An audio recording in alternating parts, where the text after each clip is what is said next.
Uma boa noite a todos. Hoje nós vamos finalizar os comentários a respeito de alguns pontos do livro Sinal Verde, que vale lembrar é um livro bastante interessante, que são mensagens de André Luiz, através ali da psicografia de Chico Xavier. Ele fala sobre os antagonistas. O adversário em que você julga encontrar um modelo de perversidade, talvez seja apenas um doente necessitado de compreensão.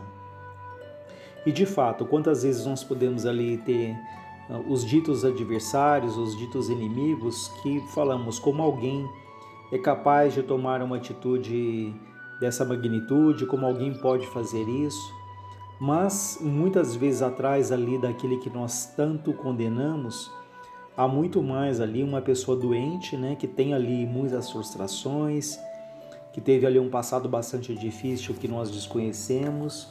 Enfim, talvez seja muito mais alguém necessitado de compreensão do que propriamente ali da nossa acusação, do nosso revide, né?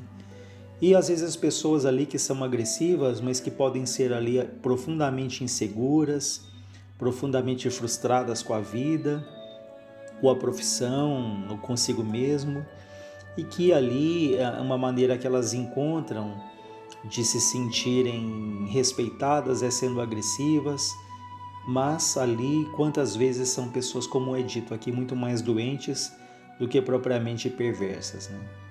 Ele diz também: respeitemos os inimigos, porque é possível seja ele portador de verdades que ainda desconhecemos, até mesmo em relação a nós. Então vejam que o dito inimigo ele pode ser portador de verdades em relação a nós que desconhecemos, na medida em que podem nos falar coisas que um amigo jamais falaria. Às vezes um amigo nos poupa porque nos quer bem, porque não quer nos magoar, mas o inimigo ali ele pode falar coisas que podem ali dizer muito a respeito da nossa própria conduta e nos ajudar a crescer, né? Por isso que ele diz então para que respeitemos no sentido de ouvir, de não revidar ali com agressividade aquilo que chega de uma pessoa que consideramos um inimigo. Ele nos fala ainda: quanto mais avança a ciência médica, mais compreende que o ódio em forma de vingança, condenação, ressentimento, inveja ou hostilidade está na raiz de numerosas doenças e que o único remédio eficaz contra semelhantes calamidades da alma é o específico do perdão no veículo do amor. E de fato, lidando com médicos com um pouco mais de intensidade, nós ouvimos ali quantos e quantos pacientes que procuram os consultórios, que procuram as clínicas, quantos pacientes doentes, mas cuja origem está o quê? Como ele diz aqui, em ressentimentos, em ódio, em amargura, em tristeza que é acalentada, né, na inveja, na hostilidade, que isso vai danificando ali, repercutindo nos tecidos físicos, né, nas células físicas. E, enfim, o quanto temos ouvido a respeito do ódio, né? Que o ódio ele é um corrosivo ali para a alma, ele vai minando ali a naturalidade da vida, a alegria, e nós muitas vezes até acalentamos esse sentimento de ódio, acreditando que aquilo de alguma maneira vai nos fazer bem, mas esquecidos ali do efeito altamente nocivo que ele tem para a nossa saúde física, a nossa saúde mental e a nossa saúde espiritual também. Portanto, muito cuidado, né, para que não alimentemos, por mais que a vida ali nos traga situações difíceis, em que nos sentimos ofendidos, nos sentimos magoados, mas pedindo muito a Deus ali que nos ajude para que gradativamente esses sentimentos eles sejam diluídos ali com o tempo, com a prece, com o trabalho, para que nós não alimentemos esses corrosivos ali da alma. Ele fala sobre os obstáculos. Diante dos obstáculos, fazer o melhor e seguir à frente. Parece uma frase tão simples, no entanto é importante, né? Fazer o nosso melhor, ou seja, aconteça o que acontecer externamente, continuemos ali diante das dificuldades fazendo aquilo que melhor a gente pode. Porque se nós fazemos o nosso melhor, aí sim nós podemos falar: agora eu coloco nas mãos de Deus porque eu estou fazendo ali a minha parte, e seguir em frente, né? Ou seja, não ficarmos presos ao passado, aquilo que foi dito, aquilo que já aconteceu. Podemos até pensar em alguém que dirige, né? Que é claro que muitas vezes nós precisamos olhar no retrovisor para entendermos ali quais as melhores atitudes, como que está o trânsito. Mas alguém que olha excessivamente para o retrovisor, corre um sério risco de bater o carro e não caminha. Por isso é que é muito importante ali fazer o nosso melhor quando as dificuldades surgem, né? Ainda que com lutas, mas não pararmos e olhar para frente, né? Olhar para frente, olhar para o alto, na certeza ali de que Deus nos acompanha, Deus nos ampara, e o tempo e o trabalho vai recolocando tudo ali nos seus devidos lugares. Ele diz também: sempre desapontamos alguém e sempre alguém nos desaponta. Então ninguém de nós é perfeito. É muito natural que ao longo da vida nós conquistemos ali afeições, temos os nossos amigos, mas também é natural que em muitos momentos a gente possa ali desapontar alguém, né? Porque temos ali, até no desejo de ajudar alguém, nós podemos, de uma maneira errada, às vezes muito invasiva, nós podemos prejudicar até alguém, até desapontar.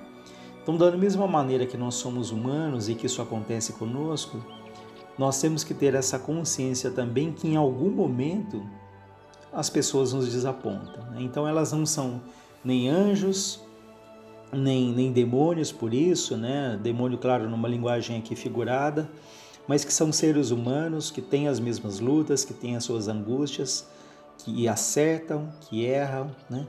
Então, para que a gente não ali cobre, não exige dos outros uma perfeição que nós também não temos. É a tão falada empatia, que assim como nós esperamos que as pessoas tenham essa empatia conosco, tenham paciência conosco em alguns momentos da vida, igualmente nós devemos cultivar essa empatia em relação àqueles que convivem conosco e não ali massacrarmos alguém se em algum momento esse alguém faz algo que nos desaponta, que foge ali daquilo que nós acreditamos, daquilo que nós concordamos, né? Então, respeitando ali os momentos ali de erro das outras pessoas, como esperamos que os outros também tenham essa paciência e esse respeito naqueles momentos em que também erramos. Ele diz: depois de um problema, aguardar outros. É curiosa essa frase, né? Depois de um problema, aguardar os outros. Parece ali uma frase até meio pessimista, mas não, é mais no sentido de entendermos que a vida, ela nos oferece ali os nossos problemas, as nossas dificuldades, e quando esses problemas eles são solucionados, é muito natural que mais para frente outros surjam, porque esses outros nos estimulam, nos tiram ali de uma zona de conforto, eles despertam capacidades que até então estavam adormecidas, que estavam latentes ali. Então é muito natural que depois de um problema outros surjam, reforçando, não no sentido de um pessimismo daquele que só espera problemas, mas daquele que encara os desafios, as lutas, os problemas como fatos que são naturais na vida. E da mesma maneira nós poderíamos pensar numa frase, né? Depois de uma alegria, aguardar outras, né? Então, se depois de um problema aguardar outras, podemos pensar também que depois de uma alegria daqueles momentos em que nós ali agradecemos a Deus, temos momentos de calmaria, de felicidade, também temos essa confiança que outros virão, né, de acordo, claro, com o nosso merecimento, de acordo com a nossa necessidade, mas para todos nós a vida é feita desses ciclos, né, que alguns momentos ali, momentos difíceis, mas também todos nós em alguns momentos teremos os momentos de alegria em que é muito importante valorizar esses momentos, percebê-los, porque podemos ter ali uma fase boa na vida. No entanto, a gente pode falar: poxa, minha vida está sem graça, não acontece nada de novo. Mas talvez seja aquela calmaria que esperamos tanto tempo e quando ela chega é hora de usufruir, de descansar, né, de percebermos ali tantas outras, talvez até pequenas situações, mas que devemos ser gratos. Ele diz: o erro ensina o caminho do acerto, assim como o fracasso mostra o caminho da segurança. Vejam, o erro ensina o caminho do acerto e o fracasso mostra o caminho da segurança. É que quando erramos, quando fracassamos, temos ali um problema sério até com a nossa própria uma autoestima, né? Encaramos na nossa cultura o fracasso, o erro como coisas desastrosas, mas é errando, é fracassando muitas vezes em que aquilo nos leva a repensar, a colocar as coisas nos trilhos, a mudar ali um hábito, uma atitude. Então, diante dos obstáculos, ele nos aconselha, né, que usemos o erro no caminho do acerto, né, que usemos o fracasso para percebermos o caminho ali mais seguro, mais cuidadoso, né, mais com o pé no chão. No outro momento, ele vai nos falar sobre os melindres, né? Dê aos outros a liberdade de pensar, tanto quanto você é livre para pensar como deseja. Vejam, dar aos outros a liberdade de pensar. Então, ainda que aquela ideia, aquele pensamento seja absolutamente contrário àquilo que eu acredito, àquilo que eu acalanto, mas cada um tem a sua liberdade. Assim como há espíritos que estão nesse momento olhando para nós, espíritos mais maduros, mais evoluídos, e que eles têm essa paciência conosco, entendendo que cada um de nós está ali na sua luta, no seu nível de evolução.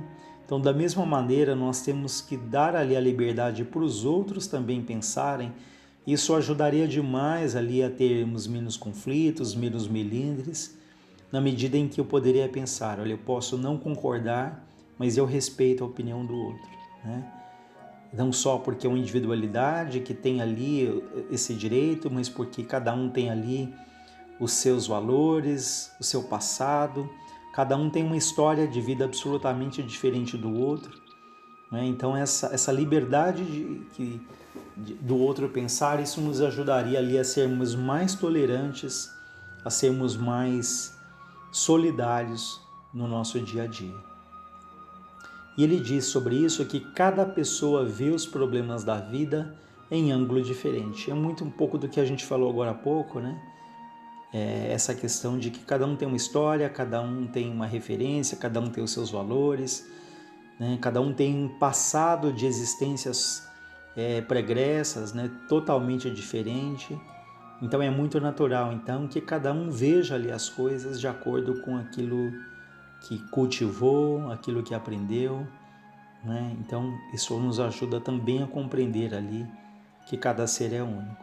E ele diz a respeito dos melindres: não cultive ressentimentos, né? Então esse é um ponto sempre dito, mas extremamente importante, né? Porque podemos ter as nossas mágoas de coisas que já viveram e vamos ressentindo. O que é a palavra ressentir?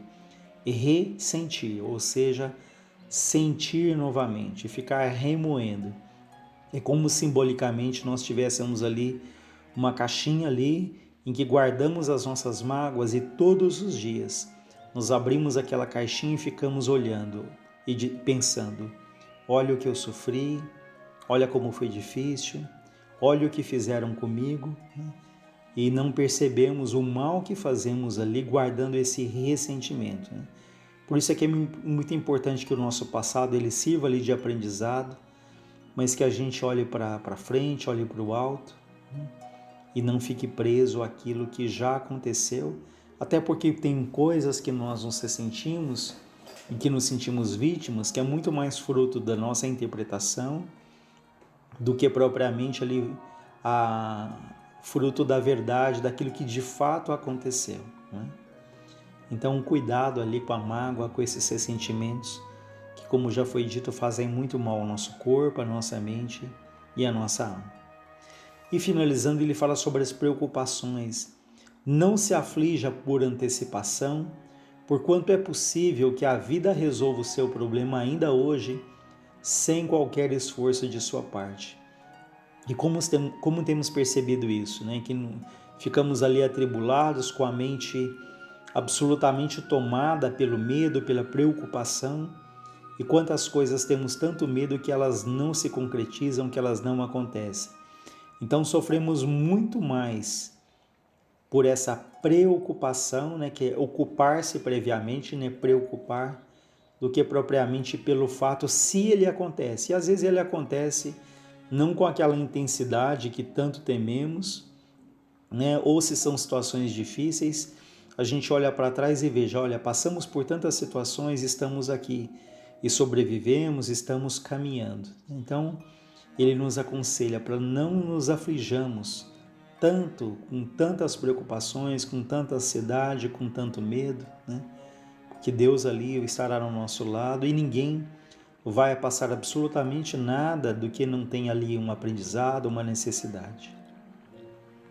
Tanto que ele fala, antes das dificuldades de agora, você já faceou, né? Já passou, já se deparou com inúmeras outras dificuldades e já se livrou de todas elas com o auxílio invisível de Deus. E ainda complementa, uma pessoa ocupada em servir nunca dispõe de tempo para contar injúria ou para acalentar injúria ou ingratidão, né? Então aquele que se dedica, que se concentra no seu crescimento, ele não vai ter tempo ali para injúria, para ingratidão, para maledicência, para fofoca, para o excesso ali de queixas, né? Porque ele tem tanta coisa para fazer que ele não vai encontrar esse tempo para ficar se dedicando ali à ingratidão à vida, né? Por isso ele fala para finalizar então, trabalhe antes, durante e depois de qualquer crise, e o trabalho garantirá a sua paz.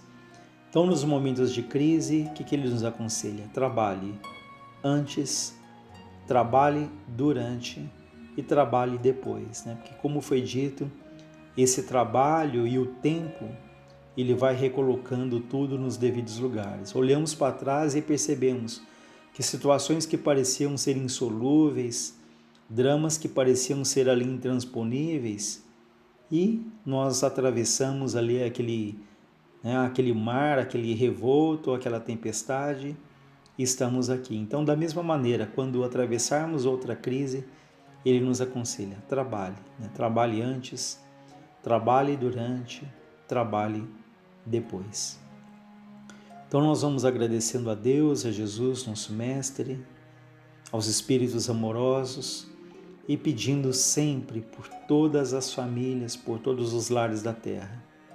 Que jamais nos falte o bom ânimo, a boa vontade, que jamais nos falte a certeza de que Deus, em sua infinita bondade, tudo sabe, tudo vê, acompanha nossos passos com todo cuidado, com todo amor, com toda atenção.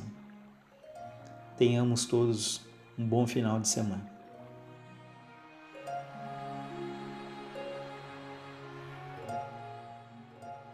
Saudações a todos. Vamos buscar para nossa análise, para nossa reflexão, para o nosso aprendizado, a questão 629 do Livro dos Espíritos, em que Kardec pergunta aos espíritos superiores encarregados de o auxiliar na codificação da doutrina. Ele pergunta: que definição se pode dar à moral? A moral é a regra da boa conduta e, portanto, da distinção entre o bem e o mal. Funda-se na observação da lei de Deus. O homem se conduz bem quando faz tudo tendo em vista o bem e para o bem de todos, porque então observa a lei de Deus. Então, eles respondem que a moral é a regra da boa conduta. E o que seria a regra da boa conduta, né? É observar a lei de Deus. Então, aquele que busca observar a lei de Deus, ele desenvolverá um senso moral, uma percepção e saberá distinguir o bem do mal, porque ele vai se exercitar na prática dessas leis divinas que nos regem, na observação da lei de Deus, né? E qual seria ali o parâmetro? Qual seria a diretriz para que não incidamos em erros e busquemos sempre distinguir o que é o bem e o que é o mal? Está aqui nessa resposta. O homem se conduz bem quando faz tudo tendo em vista o bem e para o bem de todos, porque muitas vezes temos sim em vista o bem, mas o bem unicamente nosso, sem nos importarmos com o que sucederá das nossas atitudes, visando chegar a um determinado ponto, não nos importando com os meios, a quem atinge, a quem prejudica. Então, observar a lei de Deus é quando se faz tudo em vista do bem, mas o bem de todos, né? Em seguida, Kardec pergunta: como se pode distinguir o bem do mal? O bem é tudo que está de acordo com a lei de Deus, e o mal é tudo que dela se afasta. Assim, fazer o bem é se conformar à lei de Deus, e fazer o mal é infringir esta lei. Se conformar à lei de Deus significa se amoldar, né, se entregar à vivência das leis divinas que nos regem e nos conformando, se for ali na acepção do termo, nos conformando sim, porque aprenderemos a renunciar, aprenderemos a falar não para nós mesmos. Então, uma série de coisas que nos ajudarão a nos conformarmos. Mas, na verdade, é que o sentido é conformar, quer dizer, viver conforme a lei de Deus, né? E viver conforme a lei de Deus seria, né, inclusive, como falávamos, nos conformarmos com muitas situações e gostaríamos de fazer diferente, gostaríamos que fosse diferente, mas é preciso não perder em vista o bem, e o bem que atinge a todos, não apenas a nós mesmos. E vimos anteriormente o caso daquele irmão que foi vítima de um irmão, né? Eram dois irmãos e um deles foi vítima de um irmão muito invejoso, muito cruel, porque não hesitou, surgindo uma oportunidade de dúvida. Ali, nós vimos um dia desses, ele não hesitou em criar toda uma narrativa desmoralizando o seu irmão, né?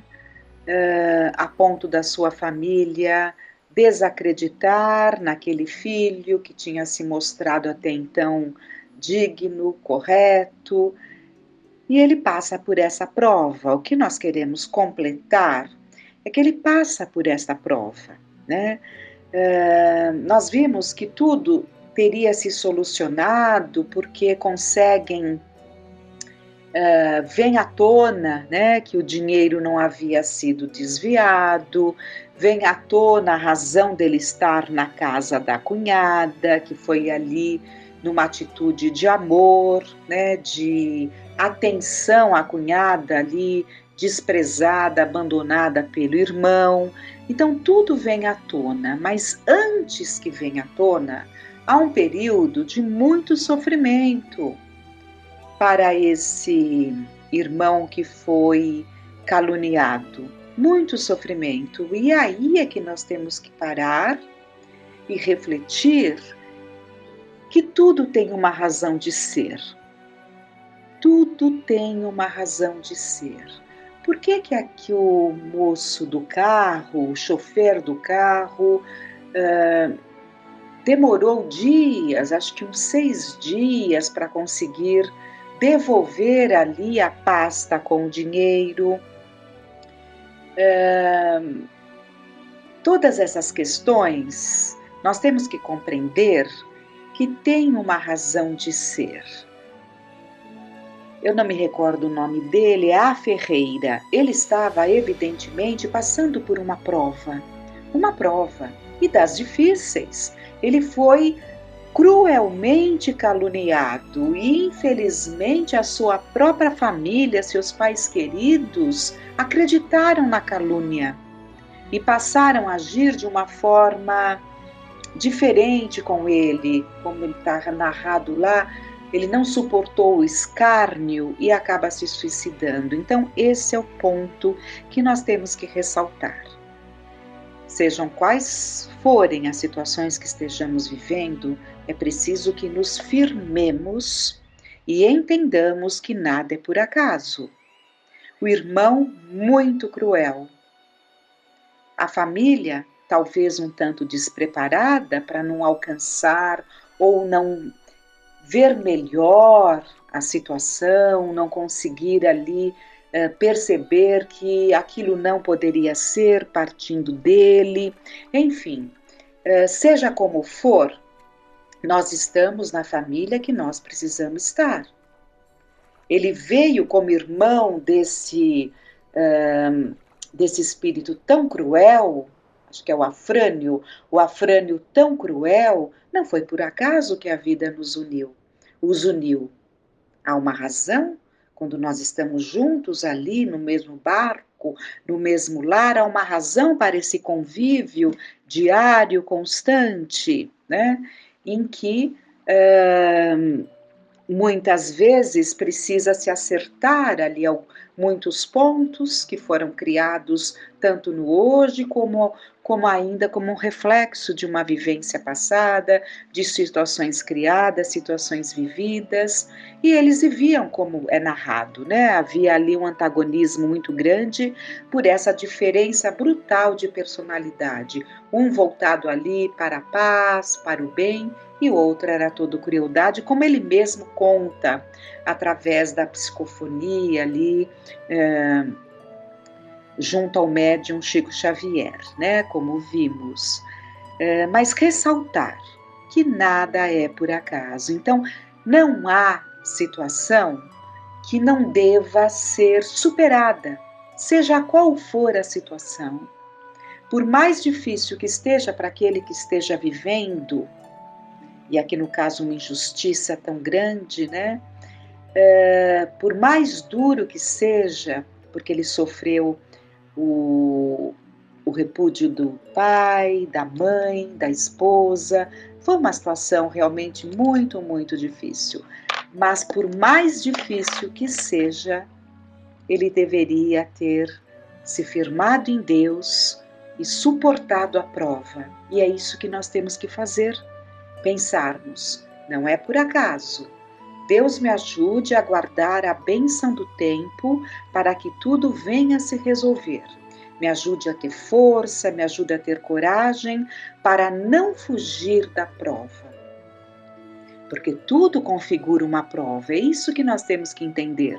Não foi o acaso que o colocou naquele lar, nesses reencontros. Então precisamos estar atentos. E como nós vimos,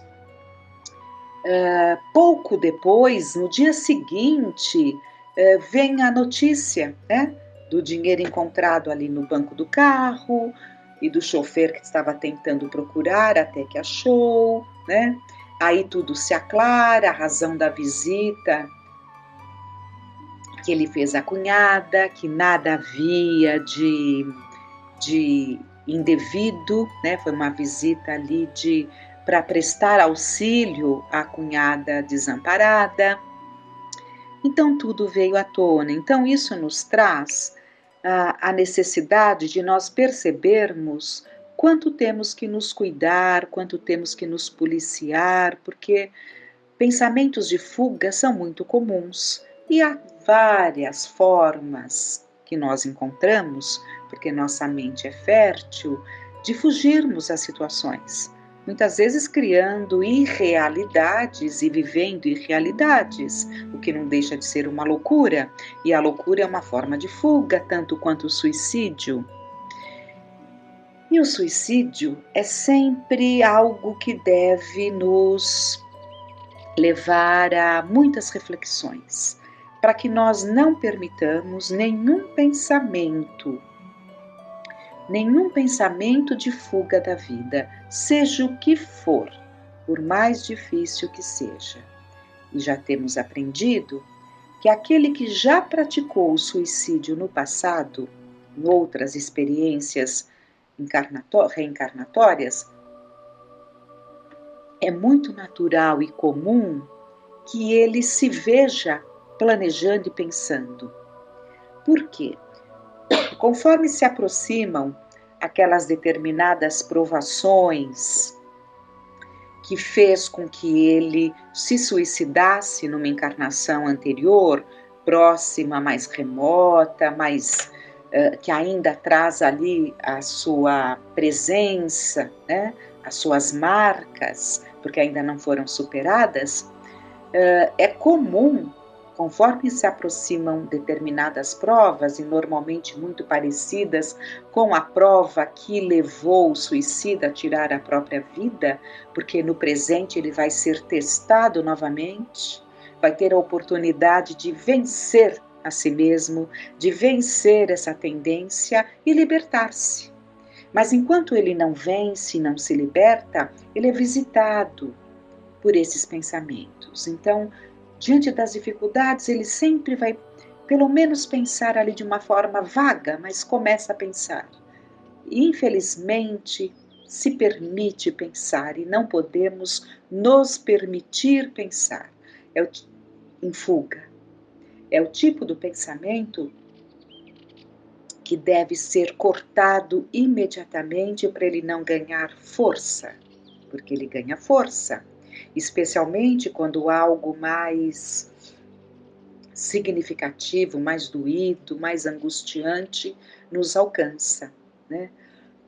Então, deve ser trabalhado muito isso em nós, né? E há um texto, então ficou muito claro para nós que foi lamentável a atitude dele, né? Por quê? É bom que completemos. Mesmo foi uma situação muito dolorosa que ele passou, mas isso não vai isentá-lo das consequências do ato praticado. Então, ele sofrerá as consequências do ato praticado. Acho que ele tomou um veneno, né, corrosivo que tirou a vida dele. Evidentemente que isso vai marcar o seu perispírito, evidentemente que ele vai carregar essa situação como espírito, enquanto no plano espiritual, sofrendo as consequências dessa situação, não só física, entre aspas, digamos assim, perispiritual, que perispírito é o nosso corpo espiritual, então ele vai se ressentir e sofrer as consequências dessa violência contra o corpo físico que atingiu o corpo espiritual, além da dor moral que é imensa.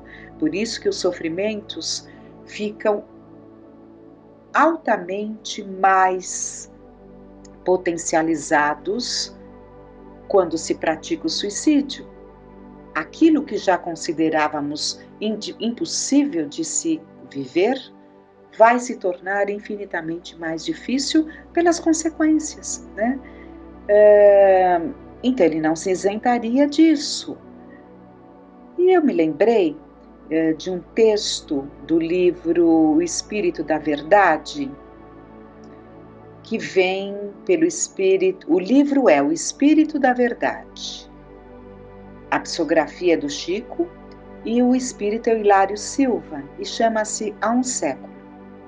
Allan Kardec, o codificador da doutrina espírita naquela triste manhã de abril de 1860, estava exausto, acabrunhado. Fazia frio. Muito embora a consolidação da Sociedade Espírita de Paris e a promissora venda de livros, escasseava o dinheiro para a obra gigantesca que os espíritos superiores lhe haviam colocado nas mãos. A pressão aumentava. Missivas sarcásticas avolumavam-se à mesa. Quando mais desalentado se mostrava, chega a paciente esposa, Madame Rivail, a doce Gabi a entregar-lhe certa encomenda cuidadosamente apresentada. O professor abriu o embrulho, encontrando uma carta singela, e leu: Senhor Allan Kardec, respeitoso abraço. Com a minha gratidão, remeto-lhe o livro anexo, bem como a sua história, rogando-lhe, antes de tudo, prosseguir em suas tarefas de esclarecimento da humanidade, pois tenho fortes razões para isso. Sou encadernador desde a meninice, trabalhando em grande casa desta capital. Há cerca de 2 anos, casei-me com aquela que se revelou minha companheira ideal. Nossa vida corria normalmente e tudo era alegria e esperança, quando no início deste ano, de modo inesperado, minha Antoinette partiu desta vida levada por sorrateira moléstia. Meu desespero foi indescritível e julguei-me condenado ao desamparo extremo. Sem confiança em Deus, sentindo as necessidades do homem do mundo e vivendo com as dúvidas aflitivas de nosso século, resolvera seguir o caminho de tantos outros ante a fatalidade. A prova da separação vencera-me, e eu não passava agora de trapo humano. Faltava ao trabalho, e meu chefe, reto e ríspido, ameaçava-me com a dispensa. Minhas forças fugiam. Namorava diversas vezes o rio Sena e acabei planejando o suicídio. Seria fácil, não sei nadar, pensava.